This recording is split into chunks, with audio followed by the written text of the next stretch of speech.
I want to show you the difference between compost soil, really rich, nutrient dense soil, soft, and regular dirt. Peek at the compost pile. The thing that makes this so amazing is, well, probably the chicken poop, the duck poop. I used to use horse manure before we had chickens, but this started off as wood chips, and it just disintegrates into dirt as you throw out your, scraps, mostly produce scraps, and just cover it. Now, here we go. There's earthworms, snails, roly-polies, not snails, all kind of little teensy-weensy worms and bugs and creepy crawlers. And when we put this out in the garden, the chickens love to dig through it. They love to come over here and dig through it.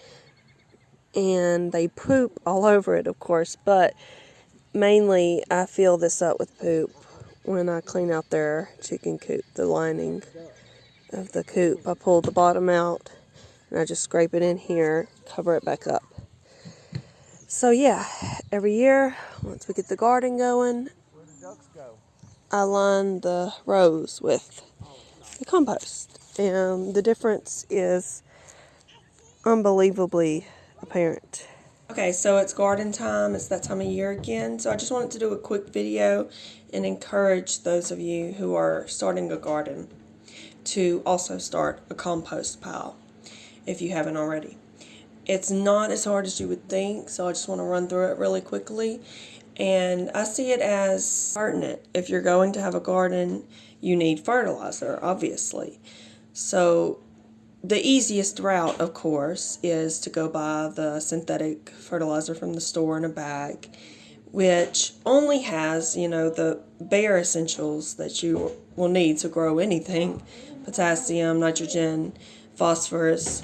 It is terrible for the environment, the way they mine that, and not to mention it's not as healthy. You're not giving the soil its life back. That's the whole reason you have compost. You have, all the micronutrients, all the minerals, not just the few. So you always hear about bone and meal and all of these different things that people use in their fertilizer.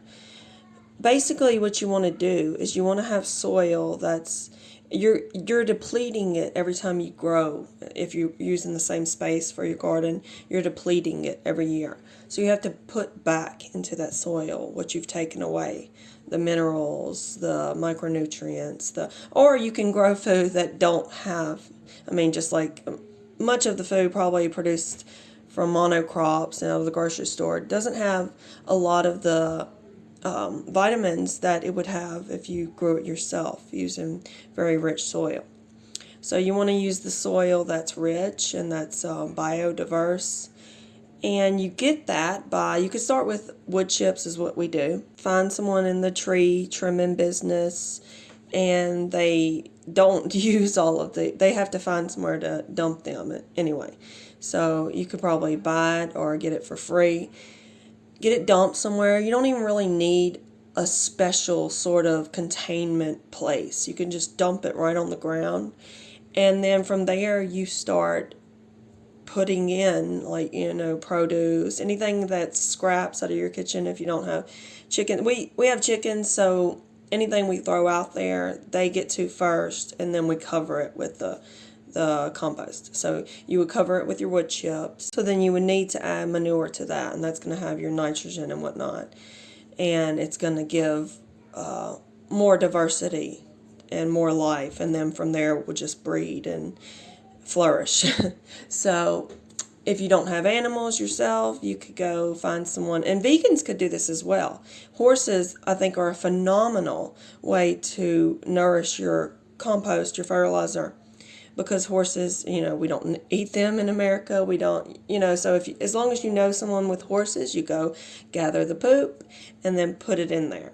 You can use cow manure, you can use chicken, obviously, duck, it doesn't really matter. So you just want to put that back into it and just get it brewing, basically.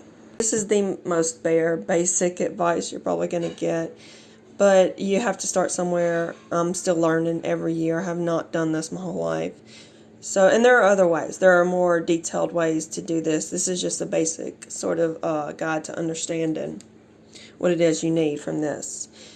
And if you don't do this, you will have, if you can grow any plants at all, you will have plants that just aren't as nutrient dense. And you really can tell the difference. It's like if you go to the farmer market, get a tomato, and go to the grocery store, sometimes the tomatoes at the grocery store are just like too firm, or they don't have a taste, or they don't have much color, they're not as red. You can definitely tell the difference in these plants. And one more thing I wanted to mention is, I think vegans, I don't know if I mentioned this already, vegans use the worm manure, which is technically is a manure, because the earthworms do go through and eat, and, they excrete, and they have, these minerals coming out and whatnot. But you would have to use a lot of those, and it just gives more diversity when you have more variety, more life. You'll be able to tell the bugs and the different bugs that are living in there. Okay, that's about it. Find yourself some wood chips, let the fungi, bacteria do its magic, and yeah, get started on your garden this year with your own natural fertilizer.